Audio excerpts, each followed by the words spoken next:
El temor, hermanos, es un sentimiento natural, especialmente a lo desconocido o cuando existe un potencial de pérdida. Se nos hace difícil tomar acción o tomar decisiones. Todos vamos a experimentar temor cuando enfrentamos lo desconocido, cuando quizás existe un gran potencial de gran pérdida. Quizás el temor de cuando tenemos miedo de que alguien nos rechace.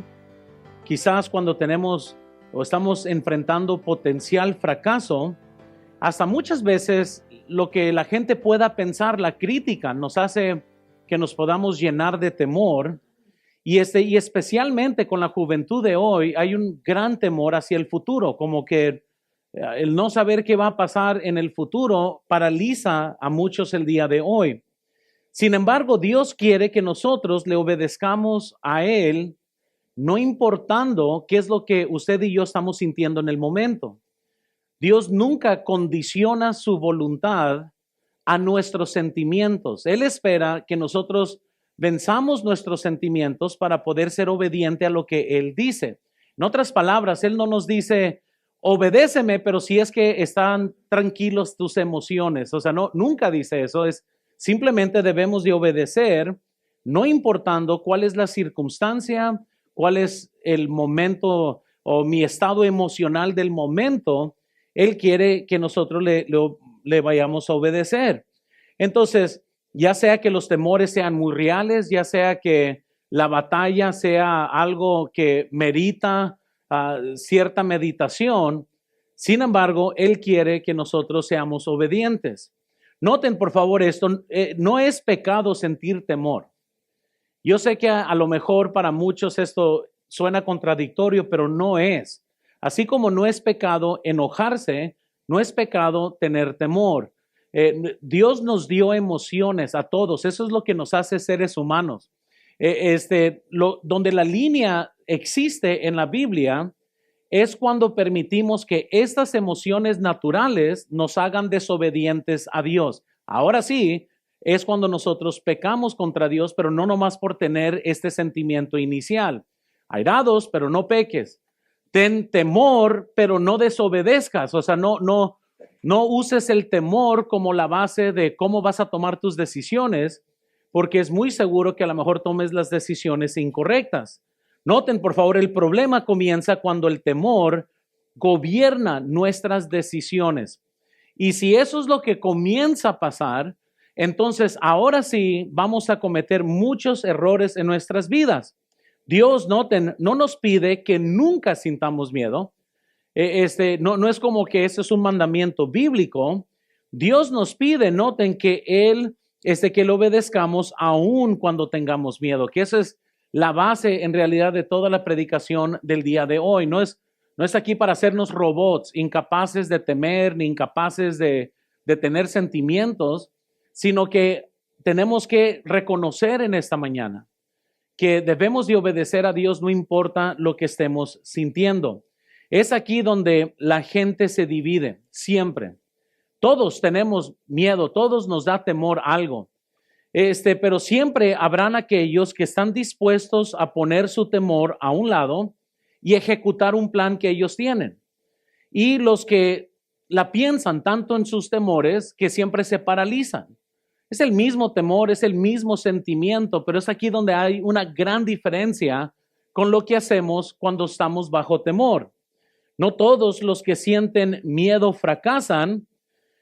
Fracasan los que permiten que el miedo los detenga. Entonces, no, yo sé que a lo mejor uno está buscando los momentos donde ya no hay temor. Y esos momentos nunca vienen. Siempre que hay riesgo de algo, hay temor, hay algo que meditar. Y entonces vemos grandes ejemplos en la Biblia que ilustran esto. En la Biblia, por ejemplo, vemos ejemplos de cómo el temor afectó la obediencia de muchos. Moisés, por ejemplo, no quería ir ante Faraón. Él no quería en realidad por temor. Sin embargo, en Éxodo 4:10, dice la Biblia, entonces dijo Moisés a Jehová, Señor, nunca he sido hombre de fácil palabra, ni antes ni desde que tú hablas a tu siervo, porque soy tardo en hablar, en el habla, perdón, y torpe de lenguas. Entonces, podríamos asumir aquí que Moisés tenía muy buenos pretextos, ¿verdad? De por qué le estaba diciendo a Dios, no, yo no quiero ir ante Faraón, no, no me envíes a mí, no, no debo de ser yo. Y Moisés, hermanos, es el típico cristiano que es rebelde, pero superficialmente es humilde. Es cuando la humildad, o más bien la rebeldía, se disfraza de humildad. Porque hay muchos cristianos que son como Moisés ahorita, que entre comillas por su humildad, de que son incapaces de hacer lo que Dios quiere, no lo hacen. Y a Dios no le importa lo que piensas de que eres incapaz de hacer y que no eres. Nadie puede ir a Dios, ay, es que Señor, pues ¿quién soy yo para servirte? Dios dice, cállate y sírveme. Ay, no, pues es que, pues ¿quién soy yo? Yo no soy nadie. No, no, no, para de hacer excusas. Era lo que Moisés estaba haciendo con Dios. No, pues ¿quién soy yo? No, pues yo no puedo hablar. Y al final de cuentas, Dios le estaba llamando a una vida de obediencia. Si Moisés tenía miedo de el hablar, de fallar, él tenía miedo de no ser suficiente. Sin embargo, Dios lo siguió ahorillando hasta que vemos en el capítulo 4, cuando ahora sí dijo, ahora sí no te enojes conmigo, porque ya sabía Moisés que ya estaba agotando la paciencia de Dios con sus excusas. Y al final de cuentas, no importó sus excusas ni su razonamiento, él tuvo que hacer lo que Dios le estaba pidiendo que hiciera. Gedeón, por ejemplo, es otro ejemplo aquí. Gedeón estaba escondido por su temor a los filisteos, y cuando llegamos a Jueces 6:15, la Biblia nos dice, entonces le respondió, Señor mío, ¿con qué salvaré yo a Israel? He aquí mi familia es pobre. En Manases dice, y yo el menor en la casa de mi padre. Entonces, Gedeón otra vez es llamado a hacer una obra en la que él tiene que lidiar el ejército de Israel, librarlos de los filisteos, pero ahora aquí están las excusas y el temor. ¿Con qué voy a salvar a Israel? Yo no tengo armadura, no tengo cuernos de chivos, no tengo con qué defendernos. Dice la Biblia que en ese tiempo Israel no tenía con qué defenderse. Y él está diciendo, ¿con qué lo voy a hacer? Pero luego noten la segunda área de ataque aquí. Mi familia es pobre. ¿Y eso qué tiene que ver? Como que si Dios le estuviera diciendo, a ver, Gedeón, enséñame tu armamento primero para ver si te puedo dar la victoria. A ver, Gedeón, quiero que me muestres la cuenta bancaria de tu familia. Ahora sí puedo tener la victoria. No le está diciendo eso Dios. Le está diciendo, levántate, yo voy a estar contigo, yo te voy a guiar. Pero como siempre, el ser humano cuando tiene temor, comienza a usar su temor como un pretexto, y muchas veces las excusas suenan muy buenas, muy correctas. ¿Tendría una pregunta legítima Gedeón? Sí, pues no tenían armamento, pero Dios le dijo que atacara de todas maneras y él tenía que obedecer el mando de Dios. Gedeón se sentía pequeño, incapaz, inferior. O sea, ¿cómo la voy a hacer yo? No vengo de una familia prestigiosa. ¿Cómo lo voy a hacer? Dios también lo llamó a esforzarse a él y a ser valiente. Noten, por favor, el temor no descalifica a nadie de servir a Dios. Nunca. Ahora, muchos se descalifican cuando se someten al temor, pero el temor por sí solo no es como que detiene a Dios. Solo cuando nos rendimos al temor es que nos descalifica. Hay tantos ejemplos en la Biblia cuando Dios quería usar a alguien para que entre al servicio de Dios y ellos vieron hacia atrás, y Jesús dijo, aquel que poniendo sus manos al arado viendo hacia atrás no es digno del reino de los cielos. ¿Por qué? Porque eso, si hay algo que te descalifica, es cuando no tienes fe en Dios y tienes más fe en tus temores, que eso es lo que potencialmente puede suceder con cualquiera de nosotros. Podría haber sucedido con Josué, pero no pasó. Nosotros vemos cómo otros quizás sobresalen a pesar de cosas negativas y muchas veces nos quedamos como pensativos. Es que ellos tienen algo que nosotros no, y eso no es cierto. Ellos simplemente se lanzaron y tú no. Y eso es lo que al final de las cosas muchas veces se resume a algo tan sencillo. Noten, hermanos, obedecer cuando no hay peligro es fácil. Y eso es donde todos quieren vivir siempre. Son valientes cuando no hay nada que demande valentía. Obedecer cuando existe incertidumbre es otra cosa por completo. Que ese es donde Dios quiere que nosotros habitemos como cristianos. Tendremos que lidiar con presión, con riesgo, con consecuencias potenciales. Quizás nos va mal. Dios no tiene que prometernos que todo va a salir bien para ser obedientes. Nosotros tenemos que obedecer aunque nos vaya mal. Porque ese es el otro lado de la esquina, que muchos están como que, bueno, Señor, a menos que me prometas éxito, te obedezco. No. Necesitamos que obedecerle aunque nos vaya mal, aunque nos vaya bien, aunque no sepamos cómo nos va a ir. La obediencia nuestra es lo que se demanda de nosotros. Entonces, es cuando realmente, hermanos, somos nosotros llamados a confiar en Dios, cuando está todo en la línea, cuando nosotros no comprendemos, cuando se nos hace difícil obedecer. Y la Biblia nos dice en Proverbios 3:5, noten por favor, y 6, fíate de Jehová de todo tu corazón. Y vamos a decir todos juntos las siguientes palabras. ¿Y qué dice? Y no te apoyes en tu propia prudencia. Reconócelo en todos tus caminos y Él enderezará tus veredas. La Biblia es, si vamos a confiar en Dios, tenemos que parar de confiar en nuestro propio razonamiento. Tarde o temprano, hermanos, estas cosas vienen en un shock.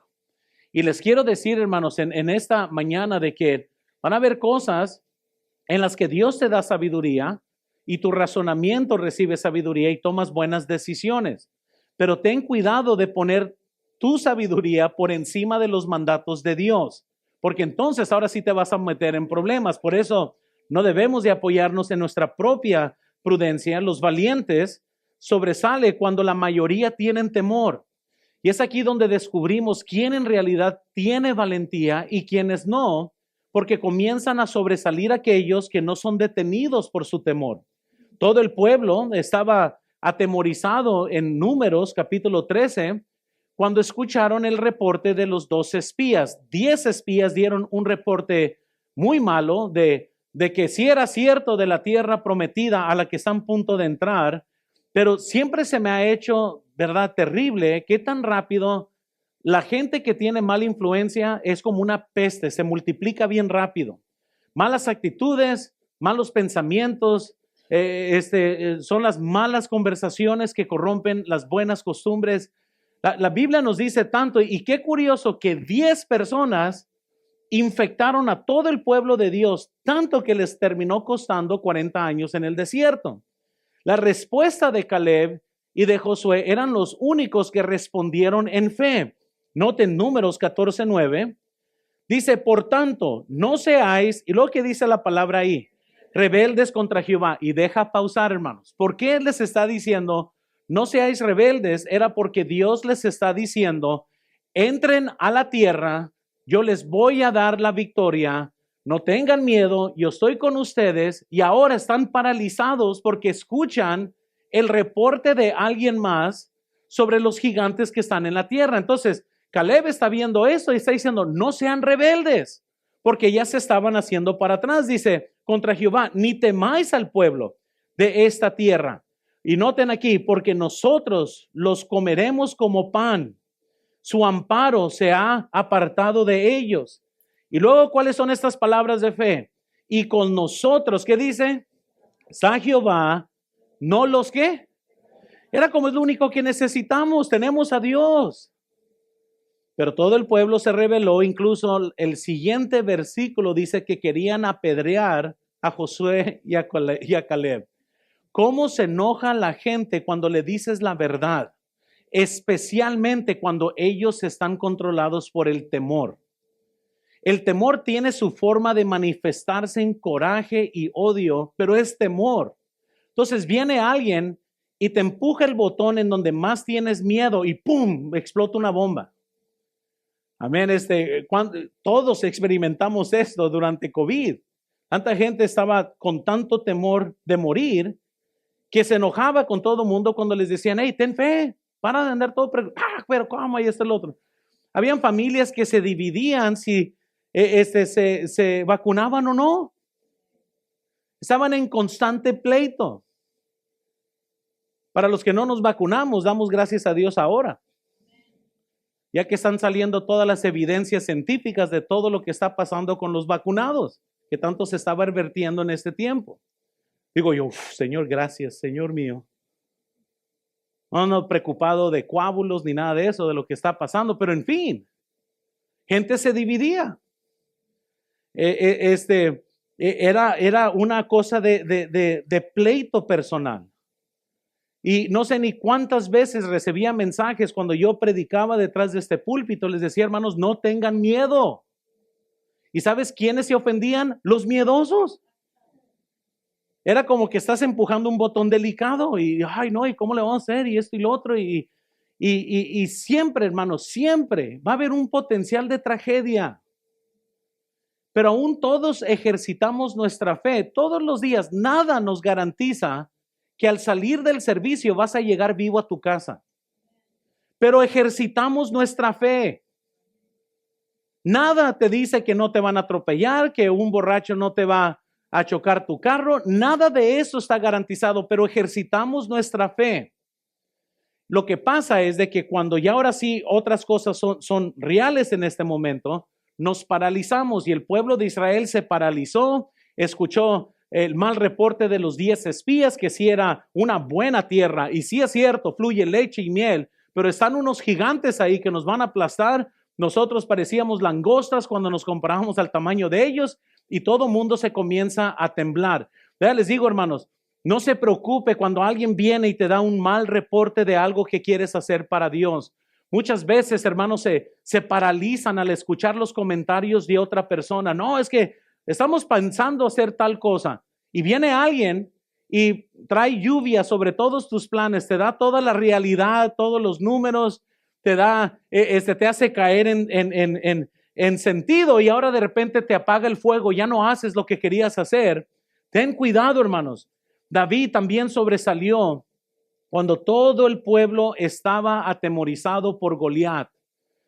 Todo el pueblo, incluyendo el rey, se habían paralizado y no habían hecho pleito con Goliat porque tenían temor. Viene un muchacho y por eso Eliab, el hermano de David, se ofende con David. ¿Por qué? Porque aquí viene un joven que no es ni soldado. Él es incluso rubio y hermoso, dice la Biblia, pastor de ovejas, nada apto para hacer guerra, pero tenía más valentía que todos los guerreros de Israel. Entonces llega y dice, bueno, aquí échenmelo, yo me lo traeno aquí. Inmediatamente, hermanos, ¿quiénes son ofendidos con esto? Los cobardes, porque la valentía de él solamente hace que los cobardes se vean peor. Y se ofenden, comenzaron a criticarlo y yo sé por qué has venido para acá. ¿Y a quién dejaste aquellas pobres ovejas? Saúl, lo ve, tú eres un muchacho, ¿cómo vas a ir a pelear contra él? Y al final de cuentas, hermanos, la Biblia nos dice en 1 Samuel 17:45, cómo David le responde a Goliat, le dijo, yo vengo a ti en el nombre de Jehová. No vengo en mi propio nombre, no vengo en mis propias fuerzas, vengo a ti en el nombre de Dios. Hermanos, hay tantas cosas que podemos dar como ilustraciones en la Biblia. Hoy en día las personas que son llevadas presas por el temor son las personas que hoy llamamos personas ansiosas, personas que sufren de ansiedad. Hay gente que no necesariamente sufre de ansiedad y viven en rebeldía por el temor, no son paralizados por el temor, pero a la misma vez siempre viven bajo el control del temor. Ansiedad, quiero que vean esto, por favor, es temor crónico que lleva a personas a paralizarse por el pánico. Es un temor a algo que nos imaginamos, a cosas que prevemos en el futuro y nos paralizan y muchas veces Siempre he dicho que el peor estado de una persona ansiosa es cuando tiene temor de tener temor, porque luego se meten en un ciclo donde ahora sí comienzan a sufrir ataques de pánico, comienzan a sufrir los síntomas de un ataque de corazón, sienten que van a morir y es por eso que van y se checan la sangre, está todo bien. Y ellos van a decir, no, es que ayer no podía respirar, sentía que el corazón se me paraba y dan un montón de descripciones y tuviste que pagar una consulta para que te digan, tú tienes ansiedad. Y al final de cuentas, la gran batalla de los ansiosos siempre inicia en la mente, siempre es un detonante, algo que te cautivó, el cerebro manda los rayos al corazón, comienza a hacer la función normal del cuerpo cuando tenemos temor, que hay dos cosas cuando la adrenalina comienza, o corres o peleas. Así nos creó Dios, cuando hay esta sensación de adrenalina en el cuerpo, pero cuando una persona es ansiosa, no hay de qué correr y no hay con quién pelear, todo está aquí en la mente. Y de repente comienzan a sentir adrenalina, tarde o temprano esto desgasta el cuerpo. Pierdes control y comienzas a sentir pánico y comienzas a no poder respirar y todas estas son las síntomas de gente con ansiedad, y ansiedad es temor. Algo vino a tu mente que te dio temor. ¿Qué piensan de mí? ¿Qué van a pensar de mí? ¿Me estarán criticando? ¿O no? Otra vez, otro problema. Algo comienza a venir a tu mente y te paraliza. Noten, hermanos, vivimos en una generación dominada por el temor. Y eso es lo terrible de nuestra generación, porque incluso entre más gente alimenta todo lo que son esos conceptos de las enfermedades mentales, adivinen qué, más enfermos mentales están saliendo. Ahorita salen un montón de videos de cómo los niños fueron criados en los 90s versus hoy. Y me da mucha risa, porque qué tanta verdad es y cómo están saliendo las generaciones hoy en día. Antes, si yo llegaba de la escuela y le decía a mis padres, fíjate, me fue mal y que la maestra, mi mamá me callaba.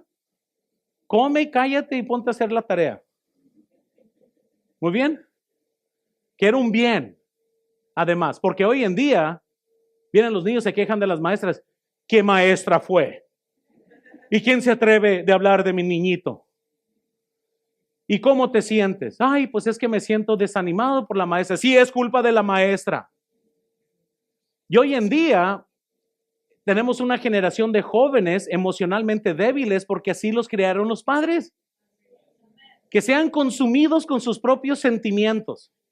Andan jovencitos leyendo libros de la ansiedad y la depresión. O sea, yo no entiendo cómo padres quieren infiltrar la mente de sus hijos para que se sientan siempre vulnerables y enfermos. Ay, tengo un poquito de temor. Quizás estoy sufriendo. Hermanos, tiene que existir que alguien abra los ojos de por qué en los 90s no era una pandemia la depresión y no era una pandemia la ansiedad en los jóvenes. Y tarde o temprano muchos de ustedes que fueron criados por mano dura pensaron que la sabían mejor que sus padres y echaron a perder a sus hijos. Ay, yo no le voy a pegar a mis hijos como me pegaban a mí. Y ahora tienes hijos cobardes, débiles, que no saben ni cómo procesar sentimientos.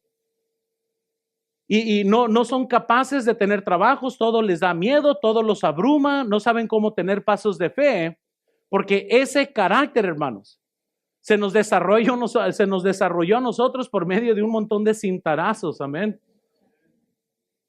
Y sea lo que diga este pueblo, eso nos hizo fuertes a muchos de nosotros. Aprender a controlarnos, aprender a callarnos, a aprender a no contestar. A ver, ¿cuántos recibieron una lavada de boca de sus madres? Yo. Amén. Una vez me agarró mi mamá del pescuezo y me hizo morder el jabón.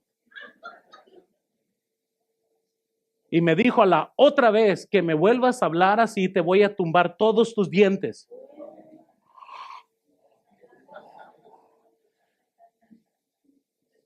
Quizás es por eso que yo no le contestaba. Amén. Pero ahorita tenemos a jóvenes y a chamaquitos controlando a sus padres. Te truenan los dedos. Nomás lloran poquito y tú crees, padre, que eres criado por Dios nomás para que tus hijos no lloren.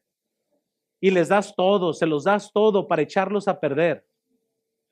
Nomás espérate que crezcan. No, dales una buena, hermanos, en el amor de Dios, para tener esto en contexto, amén. Porque esto es bien importante, pero hoy en día padres no están haciendo su trabajo por temor. Por temor, hermanos. Los padres se vuelven amigos y dejan de ser padres por temor. ¿Es importante ser amigos de tus hijos? Claro que sí. ¿Es importante fomentar buenos momentos? Claro que sí. Pero no se te olvide que al final de cuentas, padres, Dios te puso en la casa con tus hijos para ayudarlos a recibir carácter. Y eso no se desarrolla en ninguna aula, se manifiesta en la aula. El carácter se enseña en casa. Amén. Una de las características de los postreros tiempos iba a ser el temor. La Biblia nos dice en Lucas 21:26, describiendo el tiempo de la tribulación, y la Biblia nos dice, desfalleciendo los hombres, ¿qué dice?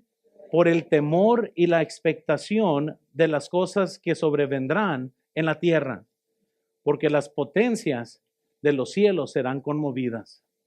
¿Cómo iba a vivir la gente desfalleciendo los hombres por el temor? Noten, claramente dice la Biblia, por el temor y la expectación. Como que si estuviera hoy dibujando nuestra generación que vive siempre con un temor paralizante del futuro. La ansiedad, noten entonces, es temor crónico. Es miedo acumulado. Vean, por favor, personas sufren síntomas de ataques de corazón por cosas que se imaginan, porque son atrapados por este temor y suena raro, pero es nomás comenzar a aprender a respirar. Me ha tocado estar en lugares donde alguien les comienza a dar un ataque de pánico y nomás ayudarles a respirar. ¿Cómo ayuda esto al final de cuentas que alguien salga? Pero cuando nadie sabe qué hacer, todo el mundo se llena de temor y la persona se siente que ahora sí se va a morir por el miedo de todos los demás. Es como cuando uno se cae al piso cuando es niño. No te ponen atención los padres y el chamaco se levanta y sale, pero se caen los niños, están los padres así viendo y comienza a llorar. Es muy similar.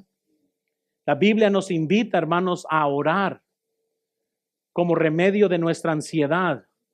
Filipenses 4, versículo 6, la Biblia nos dice, por nada estéis afanosos, sino sean conocidas vuestras peticiones delante de Dios en toda oración y ruego con acción de gracias. Un versículo similar a este es Primera de Pedro 5:7, echando toda vuestra, ¿qué dice? Ansiedad sobre Él, porque Él tiene, ¿qué dice? Y noten, hermanos, los dos versículos nos están enseñando cómo tratar nuestros temores. Les vuelvo a decir, no hay nadie aquí que no tenga temor de vez en cuando. No hay nadie aquí que muchas veces tenemos que tomar una decisión y el corazón comienza a latigar a más no poder, como si estuvieras corriendo un maratón. Sin embargo, el punto de este mensaje no es para que nomás exaltemos el temor, es para que aprendamos que tenemos que obedecer a Dios a pesar del temor. Porque la Biblia nos dice cómo podemos tener paz y esta paz viene por medio de Él. Habían cosas que temer para Josué, habían cosas reales que iban a venir en la vida de Josué que meritan temor. Claro que sí, nadie está negando esto. Incluso Dios le pide a Josué y le está diciendo a Josué que va a enfrentar ciudades fortificadas, ejércitos mejor preparados que ellos. Ellos eran esclavos, recuerda. No era como que eran un montón de guerreros que salieron de Egipto. Y por 40 años no estaban en prácticas de luchas, estaban dando vueltas en el desierto. Entonces iban a enfrentar gigantes, iban a enfrentar territorios desconocidos que nunca habían visto. Iban a enfrentar un pueblo difícil. Humanamente, hermanos, tenían muchas razones por qué temer, sin duda. Por eso Dios le dice 3 veces a Josué, esfuérzate y sé valiente. Dios no le negó el peligro, no era como que Dios llegó y dijo, no te preocupes, Josué, nada vas a enfrentar. A lo contrario, te espera gente, pero yo estoy contigo. Dios le aseguró su presencia. Entonces, había razones por qué temer, sí, pero habían razones también por qué continuar la presencia de Dios. Había algo, hermanos, que era superior al razonamiento de sus propias mentes. Había algo que era superior a las razones de por qué tener temor y había esto en la presencia de forma de la promesa de Dios en Josué 1:5. Vean conmigo, por favor, Josué 1:5. Desde aquí vemos la primera promesa. ¿Estamos ahí todos? Nadie te podrá hacer frente en todos los días de tu vida. Como estuve con Moisés, estaré contigo, no te dejaré ni te desampararé. ¿Había razón de temer? Sí. ¿Había razón de continuar? Sí. Aquí está. Dios prometió darle la victoria, Dios prometió su presencia. Y entonces cuando nosotros llegamos a nuestro contexto, hermanos, de Josué 1, hay 3 promesas a Dios. Una que se encuentra aquí en el 5, otra se encuentra en el versículo 6, esfuérzate y sé valiente, y le está diciendo que él le iba a dar la victoria. Otro en el versículo 9, donde Dios está prometiendo darle ya la victoria, hermanos. El primer mandato que Dios le da a Josué era de no tener temor. Ahora, curiosamente, hermanos, nomás para tener un poco de contexto, vayan conmigo a Deuteronomio, por favor, porque aquí es donde Josué en realidad es comisionado. Deuteronomio 31, que es unas hojas hacia atrás.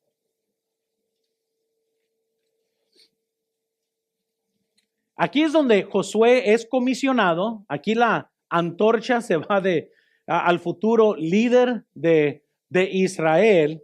Y miren lo que se les dice desde aquí. ¿Estamos ahí todos? Deuteronomio 31. Vean desde el versículo 5 rápidamente. Vamos a ver estos 3 versículos. Dice lo siguiente. Y los entregará Jehová delante de vosotros, y haréis con ellos conforme a todo lo que os he mandado.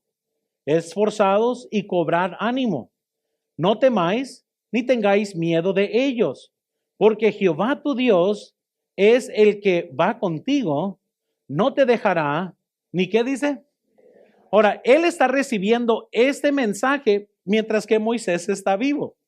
Y les voy a decir, es mucho más fácil, joven, hablar de todos tus planes que supuestamente tienes cuando todavía estás en la prepa o cuando todavía estás estudiando, cuando tu Moisés sigue vivo. El problema es que un día te vas a graduar y ahora sí, chiquitito, vamos a ver cómo le haces, porque ahora sí la vida llega. Y al final de cuentas, hermanos, aquí está Josué, y yo pienso que todavía como que no le cuadra todo a Josué porque le están diciendo, tú sé valiente. Yo pienso que en ese momento, sí voy a ser valiente. Pero cuando muere Moisés, ahora sí es tiempo de ser valiente. Ya no es teoría, ya no es a lo mejor, ahora es tiempo. Ya no hay más que meditar en esto. Ahora sí, Josué, como se te ha dicho, tú también vas a tener que tomar acción. Y vean el versículo 23 también, de Deuteronomio 31.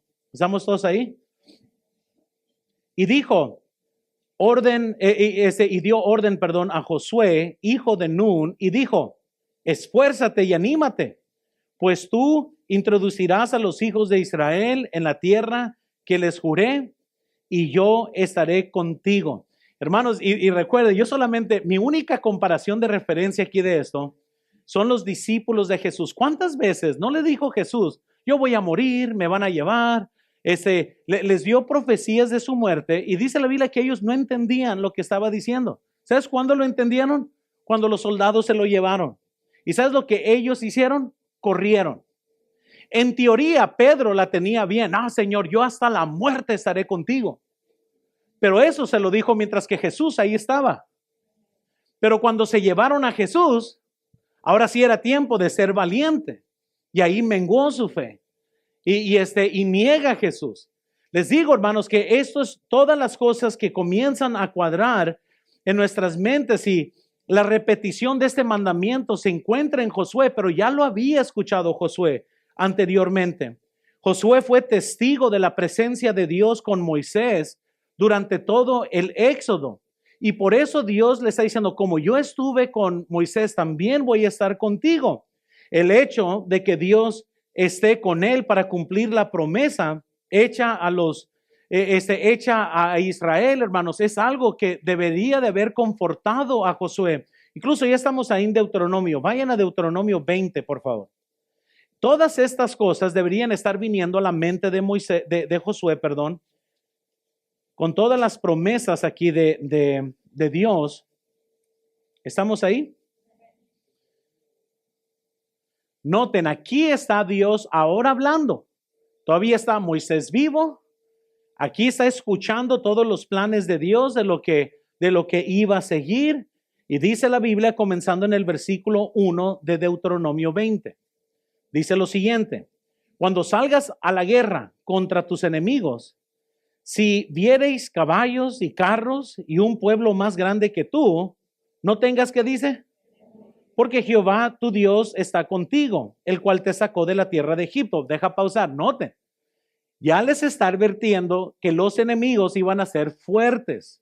Cuando tú salgas a guerra y veas estos caballos y veas estos ejércitos, no tengas miedo. Versículo 2.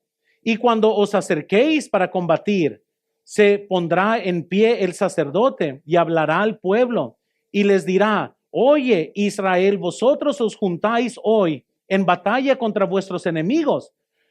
No desmaye vuestro corazón, no temáis, ni qué dice, ni azoréis, ni tampoco os desalentéis delante de ellos. ¿Por qué se les está advirtiendo, hermanos? Porque Dios sabe bien lo que estaba por venir y les está diciendo: no desmaye tu espíritu. Vas a creer que te van a aplastar, vas a creer que van a acabar contigo. Versículo 4. Porque Jehová vuestro Dios va con vosotros para pelear, ¿qué dice? Contra vuestros enemigos. ¿Para qué dice? Noten, hermanos, una vez más, la garantía para Josué, para ser un éxito como líder de Israel, no se estaba basando en la habilidad de Josué de cómo él peleaba.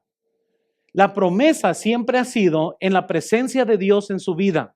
Tú vas a poder hacerlo porque Dios está peleando contigo. Pero, hermanos, el éxito de Josué entonces no eran sus habilidades, era la presencia de Dios. Y hoy quiero decirles esto, hermanos, porque al final de cuentas, yo no sé en qué área estás luchando en tu vida ahorita, sea tu matrimonio, sea tu familia, sea tu economía, sea tu trabajo, pero vas a tener que ser valientes y yo te prometo que el éxito tuyo no está en tu habilidad, está si estás bien con Dios. Y a lo mejor te pudiera decir, mira, no te vayas a llenar de temor cuando vengan estas cartas o cuando venga esta persona o cuando te estén llamando o cuando pienses que te van a correr del trabajo o cuando pienses, no desmaye tu espíritu.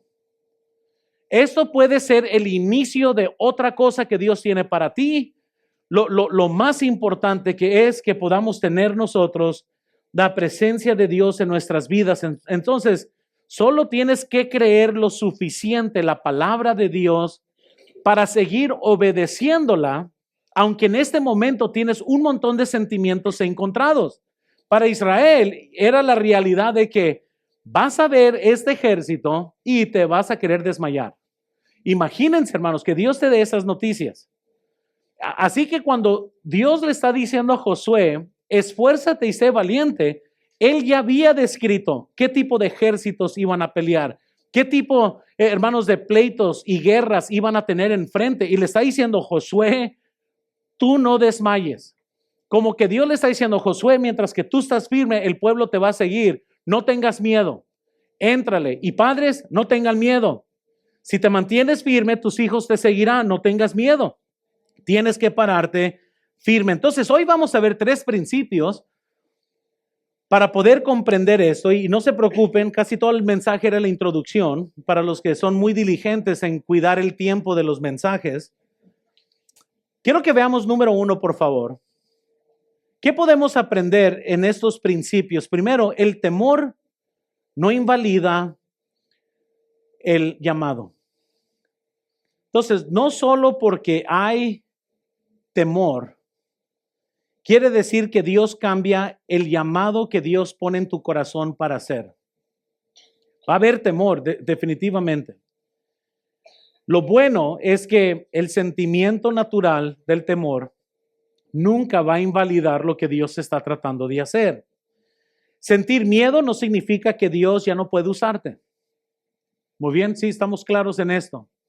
Sentir temor no significa que perdiste tu llamado. Sentir inseguridad no significa que Dios se equivocó contigo. Porque a lo mejor como Gedeón hoy en día, ves hacia los lados cuando el ángel de Jehová le dice, esforzado hombre valiente, y él está escondido.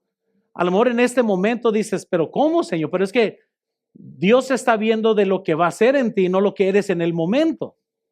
Lo único, hermanos, que tenemos que hacer es obedecer a Dios a pesar de los temores que podamos tener. Vean esto, por favor. Dios no busca personas sin miedo en ningún lugar. O sea, no es como que la calificación para hacer algo.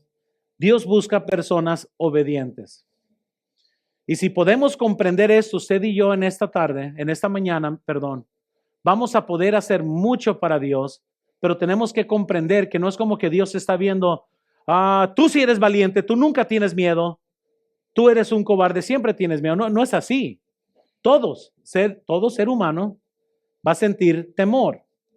Y quizás no sabes cuál será el resultado de tu obediencia, pero nosotros tenemos que obedecer.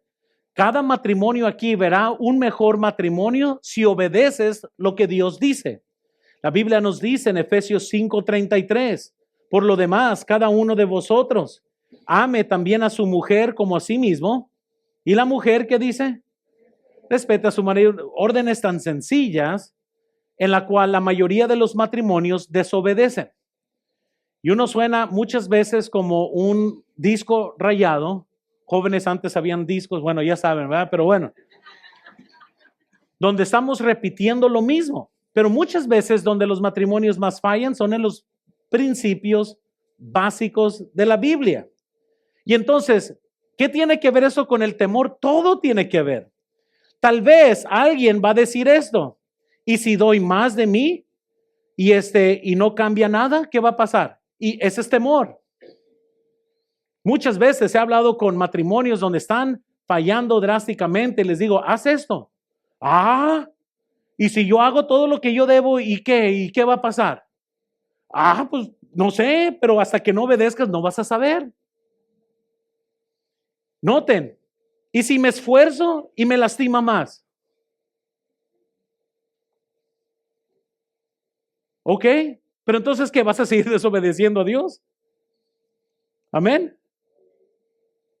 Noten, ¿y si quedo como tonto o como tonta? Una vez alguien me dijo eso. Le dije, pues no te ves muy sabio en cómo se ve tu matrimonio. Amén. Si me quedo yo como un tonto aquí o una tonta aquí, pues pues mira, no te ves muy Aristóteles ahorita, así que no tienes nada que perder. Noten, por favor, hermanos, pero Dios no te pide garantías, te pide obediencia. Y al final de cuentas, en donde luchamos muchas veces, por ejemplo, para una esposa, siempre va a luchar hasta dónde se debe de someter a su esposo. Y porque están plagadas muchas damas con un sentir que sus esposos siempre quieren tomar ventaja de ti. Y mucho de esto viene porque le haces caso a todas las pláticas de TED Talk y todas las filosofías humanas del feminismo que emborracha a muchas damas que en lugar de ser mujeres de Dios, ya viven siempre a la defensiva, que su esposo no puede ni pedirte un vaso de agua. Porque luego te pones al tiro, quieres pelear, ¿tú quién eres para pedirme un vaso de agua? Y al final de cuentas, comienzas a luchar con los principios básicos de lo que es ser una buena esposa. Amén. Pastor, yo pensé que íbamos a hablar de Josué. No, de ahorita hablamos de él otra vez. Pero muchas hermanas están, pero si amo demasiado a mi esposo, él se va a aprovechar de mí. Y ese es tu temor.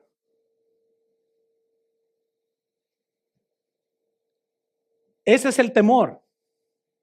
Entonces, ¿qué vas a hacer? ¿Vas a hacerle caso a tu temor o a la Biblia? Pero ese esposo, ¿verdad? También debe de confiar en Dios y amar como Cristo manda que ame y tener, en este caso, no importa qué temor tenga el hombre o la mujer, somos llamados a la obediencia. Un esposo tiene que también obedecer a Dios. Tiene una esposa que se ha hecho una experta en contestar, en no someterse en nada, en siempre pelearse, siempre amenazar, siempre ridiculizarlo, porque las mujeres son muy buenas, hermanos, para traer el espíritu del hombre hacia abajo, que son cortantes con las palabras, saben llegar al yugular. El hombre se silencia, pero la mujer viene con todo y le da al hombre donde más duele. Al final de cuentas, una persona debe de estar lista de que ahora sí, hermano, Dios te manda a amarla como Jesús ama a la iglesia. Muchos hombres quizás pueden pensar, pero es que si la amo así, ella va a tomar ventaja de mí. Ahí está el temor. Muchos hombres no cuidan bien de sus esposas porque tienen miedo que de una forma u otra las esposas van a ser malillas y tomar ventaja de ellos. Así como vimos en el video. Amén. Y curiosamente, hermanos, tenemos matrimonios fracturados porque tienen miedo obedecer la palabra de Dios. No porque tienes un mal esposo o porque tienes una mala esposa, es porque tú tienes miedo obedecer a Dios. Tienes miedo de lo que va a ser el resultado. Muchos aquí comprendieran bien cómo levantar ascuas sobre gente. Son tan carnales que nunca saben cómo tomar ofensa, siempre pelean, siempre no saben callarse, no saben mantener silencio, siempre se pelean, van y buscan justicia. Y nunca han experimentado lo que Dios hace cuando alguien verdaderamente, inocentemente sufre y la persona que está sufriendo hace el bien. No bien en su forma perversa de hacer el bien, bien conforme a Dios. Y dice la Biblia, esto es levantar ascuas. Y hay muchos matrimonios que pudieran levantar ascuas, donde si verdaderamente estás bien enojado con tu esposa, ámala a más no poder, para que Dios se encargue de ella, para condenación de ella.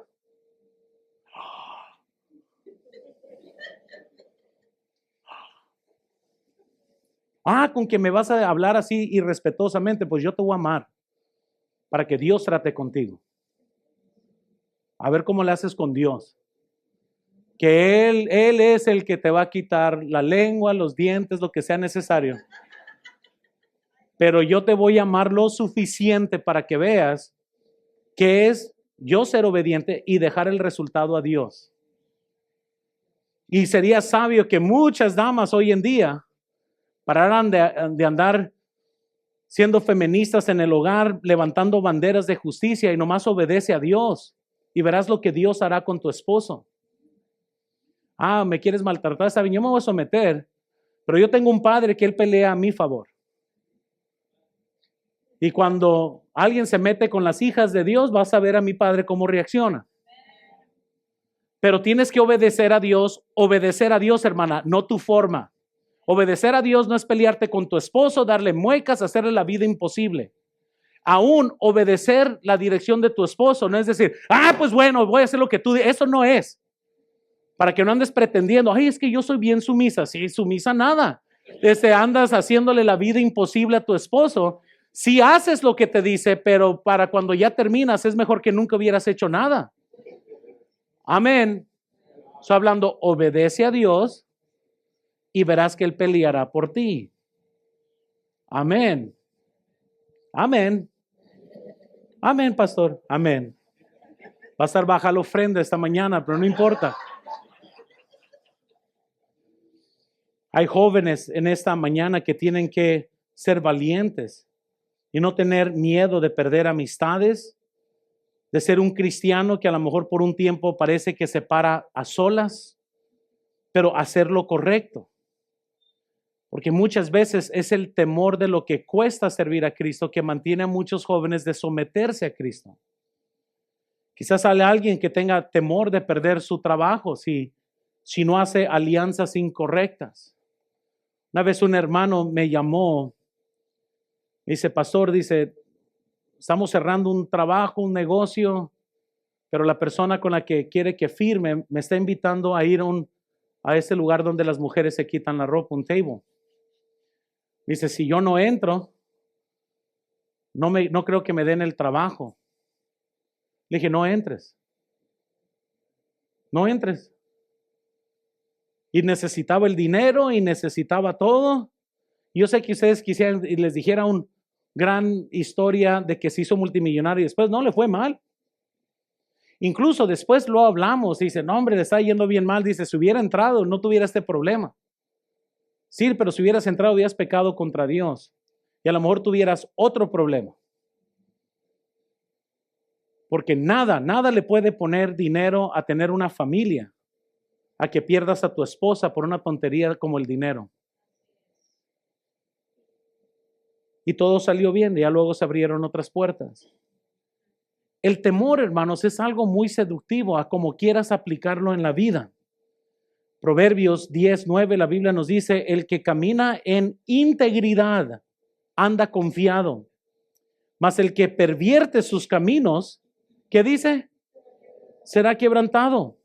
Muchos desafíos enfrentamos nosotros como seres humanos, hermanos. Lo importante es que tenemos que hacer nosotros es simplemente comparar el desafío que tenemos con la palabra de Dios. Estamos enfrentando este problema. ¿Qué dice la Biblia acerca de este problema? ¿Qué debo de hacer yo acerca de este problema? ¿Cuáles son los mandamientos de Dios para yo vivir en obediencia? Y continuamente tenemos que hacer esta comparación. No la comparamos con nuestro desafío, no la estamos comparando con opiniones o con emociones o con excusas. Siempre comparamos nuestro problema con lo que dice la Biblia para saber cómo debemos de responder. Los resultados, hermanos, es algo que está en las manos del Señor, así que somos llamados a seguir a Dios, somos llamados a ofrendar a Dios, somos llamados a testificar, somos llamados a tener un buen testimonio, somos llamados a vivir diferentes ante esta cultura. Todos estos son llamados que Dios tiene a cada cristiano, no importe cuáles son tus emociones.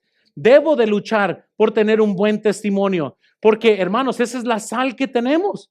Y si la sal pierde su sabor, para nada más sirve. Y nosotros tenemos que luchar, hermanos, de ser fiel en estas áreas. Así que primero vemos el temor no invalida el llamado. Vean segundo, por favor. El recurso más poderoso que tenemos es la presencia de Dios. En cualquier cosa que estemos haciendo para Dios, por eso Dios le dijo a Josué en el versículo 9 de Josué 1, mira que te mando que te esfuerces y seas valiente, no temas ni desmayes, porque Jehová tu Dios estará contigo. Eso, hermanos, es una buena promesa para tener, y muchas personas tienen miedo de perder dinero, tienen miedo de perder salud, tienen miedo de perder reputación, tienen miedo de perder relaciones. Vean esto en la pantalla, pero el mayor temor que un creyente debe tener es perder el favor y la presencia de Dios. Eso debe de ser el temor más grande que podamos experimentar hoy. ¿Por qué? Porque sin la presencia de Dios, hermanos, el talento no sirve. Sin la presencia de Dios, la experiencia no basta, no importa cuánta experiencia tengamos. Sin la presencia de Dios, la inteligencia no te va a alcanzar como piensas que te va a alcanzar. Sin la presencia de Dios, los recursos, aquí les va, no te van a sostener. Puedes ganar un dineral y nunca es suficiente. Porque sin la presencia de Dios, recuerden la semana pasada, Él es el que nos da la facultad para disfrutar lo que tenemos. Y si no tenemos esa facultad, nada, ningún monto de dinero será suficiente. Podemos tenerlo todo, pero nos vamos a sentir vacíos. Hermanos, vean esto, por eso es importante reconocer que es lo que más necesitamos en la vida y es la presencia de Dios. Esto, hermanos, es lo que entendió Moisés desde que hicieron enojar a Dios por la rebelión, por el becerro, por tantas cosas que ya habían hecho contra Dios. Pero al final de cuentas, algo que reconoció Dios era que Moisés, era que Dios estaba enojado y Dios le dice a Moisés, voy a mandar yo un ángel que vaya delante de ustedes, no vaya a ser que yo los mate a todos. Fíjate, así de enojado estaba.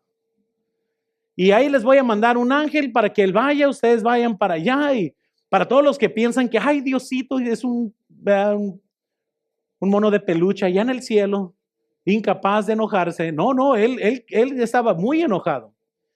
La forma que responde Moisés es increíble y dice, noten Éxodo 33:15, y Moisés respondió, si tu presencia no ha de ir conmigo, no nos saques de aquí. Señor, no es suficiente que vaya un ángel. Yo no quiero un ángel, yo quiero que tú estés ahí.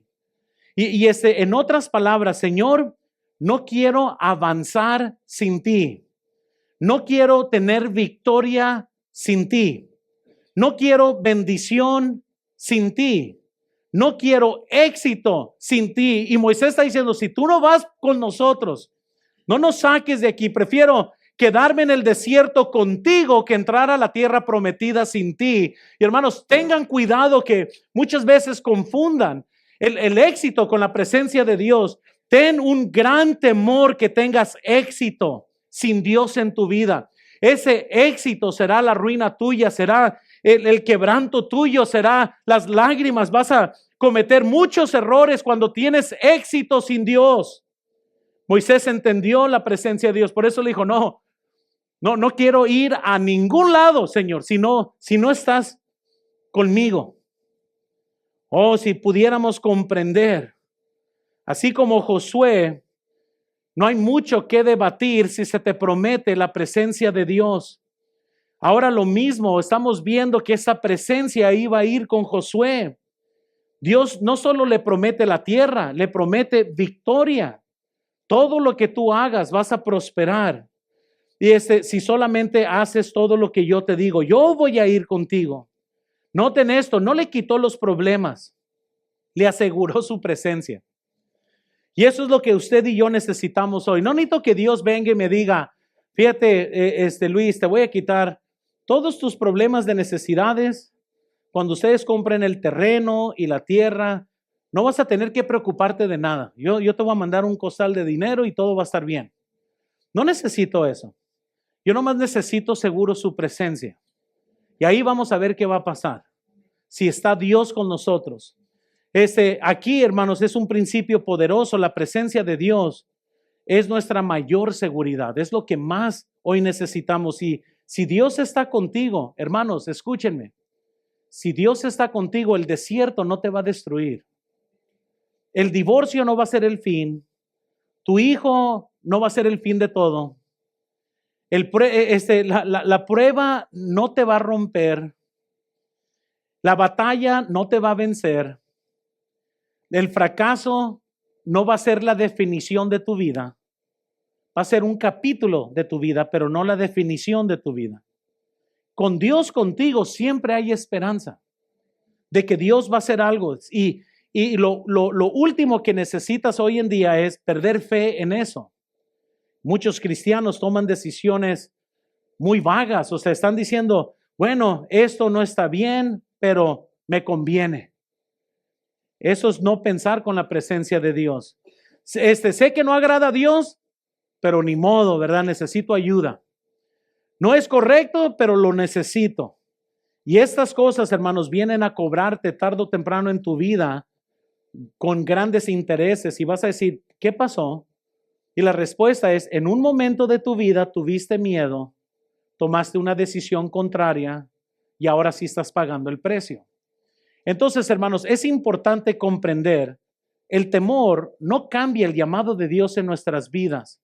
También sabemos que el recurso más importante que tenemos es Dios. Si Dios está con nosotros, vamos a poder ver cambios en todas las circunstancias de nuestras vidas si somos obedientes.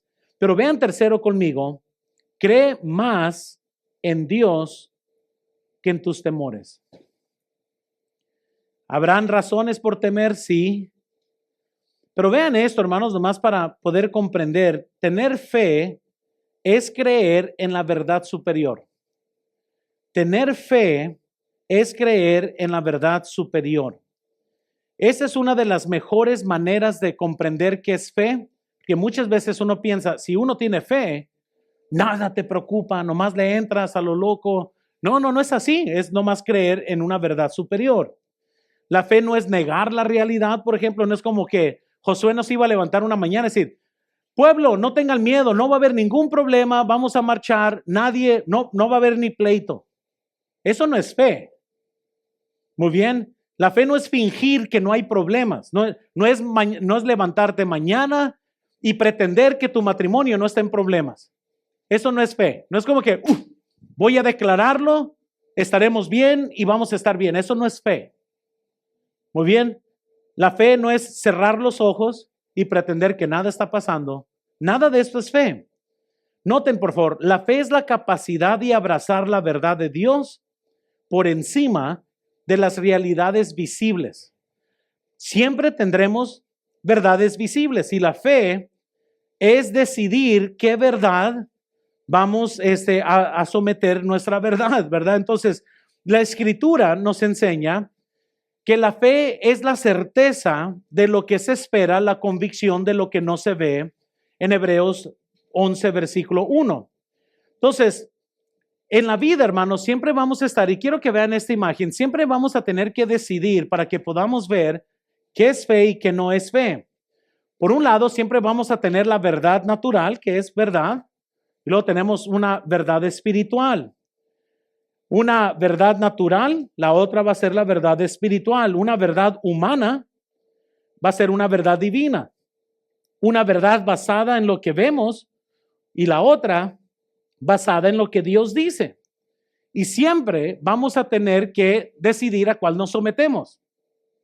Para hablar de Abraham, es verdad visible humana que él y Sara ya estaban avanzados en edad y no podían tener hijos. Pero la verdad espiritual era que Dios le dijo, tú vas a tener un hijo. ¿A qué verdad iban a someterse? A eso me estoy refiriendo. Por un lado, ¿verdad? Alguien te dice, ¿sabes qué? Vamos a ganar almas. Entonces, Dios quiere usarte para ver gente salva. Por un lado, vas a tener el razonamiento humano, pero la gente se va a fastidiar, se va a enojar, eso es una verdad. Pero por otro lado, tienes el mandato bíblico, id y predicar el evangelio a toda criatura. Siempre van a haber estas dos verdades, que ambas son verdad, pero tú tienes que decidir a cuál te sometes, a cuál de estas dos. Y pues Abraham decidió obedecer a Dios. Y dice la Biblia en Génesis 22:17, chequen en sus notas, por favor, de cierto, te bendeciré y multiplicaré tu descendencia como las estrellas del cielo y como la arena que está a la orilla del mar, y tu descendencia poseerá las puertas de sus enemigos. Me imagino que él a su edad está pensando, wow, voy a tener descendencia aún a esta edad, ¿cómo va a suceder? Romanos 4:20 dice, tampoco dudó por incredulidad de la promesa de Dios, sino que se fortaleció en fe, dando, ¿qué dice? En otras palabras, hermanos, él recibió la promesa que iba a haber descendencia y dijo, bueno, vamos a entrarle entonces, va a haber descendencia. Amén. Mientras que a lo mejor en un tiempo él dijo, pues, ya ni para qué tener intimidad, ya los dos somos avanzados en edad, pero dice la Biblia que él creyó la promesa de Dios.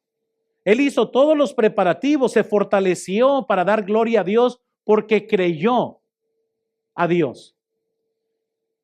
Este ejemplo, hermanos, lo vemos aquí con Josué, y la verdad es, hermanos, que quizás muchos hoy en día al enfrentar problemas personales, a lo mejor ustedes al revés, a lo mejor crees más en tus propios gigantes.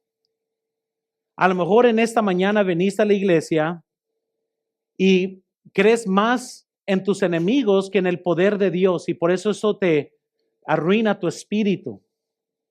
Quizás estás creyendo menos en las promesas de Dios y estás creyendo más las amenazas del enemigo. Quizás hay algo que está controlando tu vida. Y hermanos, y muchos cristianos fracasan en obedecer a Dios porque se sienten atrapados en estas dos realidades. Yo sé lo que Dios quiere, pero estas también son preocupaciones. Yo sé que Dios quiere que marche, pero también son muchos enemigos. Yo sé que Dios quiere que obedezca, pero esa es otra realidad. Y yo fuera una mejor esposa, pero él necesita ser mejor esposo. Yo fuera mejor cristiano, pero es que son muchos los problemas que estoy enfrentando. Y ahí se quedan muchos cristianos en esto. ¿Sabes lo que dicen muchos? Vean eso en la pantalla. Sí, Dios puede, pero. Y sabes lo que muchas veces, siempre hay pero. Yo sé que Dios puede, pero. Si la Biblia dice, o sea, yo entiendo, la Biblia dice, pero. Si yo sí creo, o en otras palabras, sí creo, pero. Y hermanos, si vean, y ese pero es donde el miedo toma control. Porque así comienza, no, sí, yo le entrara, pero. Ok, ¿cuál es el pero? Pero no tengo dinero. Pero estoy muy joven. Pero estoy muy grande. Pero me pueden rechazar. Pero puedo perder. Y muchas veces cuando a alguien le dices eso, dices, pues entonces no hagas nada si siempre va a haber el pero. Salmo 56:3 nos dice, en el día que temo, ¿qué dice? Entonces, rápidamente, ¿cómo logramos vivir esta fe? Déjales doy esos dos principios y terminamos. Primero, toma acción en lo que Dios ya te mostró. No lo que te va a mostrar, porque para muchos, yo sé, a lo mejor están esperando decir, estoy esperando que Dios me dirija y Dios dice, tengo años diciéndote. Toma acción en lo que ya sabes que debes de hacer. Toma acción en aquello que Dios te ha llamado a hacer, aunque la realidad parezca adversa. Dice Santiago 2:17, así también la fe, si no tiene, ¿qué dice? Es muerta en sí misma. Yo quisiera creer que para la mayoría de nosotros, nuestro problema no es lo que nosotros conocemos, es en lo que nosotros practicamos. Y quizás hoy en día, tu oración hoy en el altar debe de ser, Señor, yo ya sé lo que tengo que hacer. Dame la fuerza para hacerlo. No necesitas nueva revelación si Dios ya te mostró en la Biblia. No necesitas que un ángel te lo dé si ya lo tienes plenamente en la palabra de Dios. Abraham actuó, luego vamos a ver que Josué marchó también, David peleó, Pedro salió de la barca. Hay muchas formas en cuando escuchas y sabes lo que tienes que hacer en hacerlo. Y vean segundo, por favor. Recuerda quién es Dios primero. No te enfoques tanto en tu problema primero. Recuerda quién es Dios primero. Recuerda sus promesas. Recuerda lo que Él te dice. Medita en su palabra. Medita en lo que Él dice. Salmos 20, versículo 7. Estos confían en carros y aquellos en caballos. Mas nosotros, ¿qué dice? En el nombre de Jehová nuestro Dios tendremos memoria. ¿Dónde está tu confianza hoy? Para muchos es que en lo que tengo en el banco, en lo que yo gano, en mi salud. Y no pongas tu confianza en estas cosas. Pueden cambiar así. Ten tu confianza en Dios. Y cuando vamos a enfrentar algo, va a haber temor, pero nuestra confianza no es en nosotros, está en Dios. No es en que nosotros sabemos todo, es en Dios. Y Él nos prometió en Hebreos 13:5, sean vuestras costumbres sin avaricia, contentos con lo que tenéis ahora, porque Él dijo, no te desampararé, ¿ni qué? Entonces quizás, hermanos, yo no sé, yo creo esto. Yo creo que hay muchos cristianos desobedientes, no porque quieren. Nunca van a decir, pastor, fíjate, es mi meta yo ser desobediente. No es eso. Es que tienes temor a algo y eso te está llevando a desobedecer a Dios. Pero al final de cuentas, quizás si estuviera Josué parado hoy en día en mi lugar, conociendo tu circunstancia, a lo mejor Josué o Caleb se levantaran y dijeran, paren de ser rebeldes. Haz lo que Dios te ha dicho. Las cosas tendrán solución, pero sé obediente. Entonces, no uses tu temor como la razón de por qué no obedeces. Obedece a Dios y verdaderamente deja que Dios haga lo que Él tiene que hacer. Y muchas veces en la vida uno siente que pega fondo, más fondo, antes de que Dios te exalte. Muchas veces Dios permite para desarrollar carácter en nosotros que suframos un poquito más, que las cosas no salgan 100% a nuestro favor. Pero eso no cambia el hecho que Él quiere ser obedecido. Si diciendo la verdad te costó, que te cueste. Si viviendo para Dios te costó amistades, que te cuesten las amistades. Si siguiendo a Dios, hermana, sientes que tu esposo te maltrata más, sigue obedeciendo a Dios. Dios tratará con tu esposo.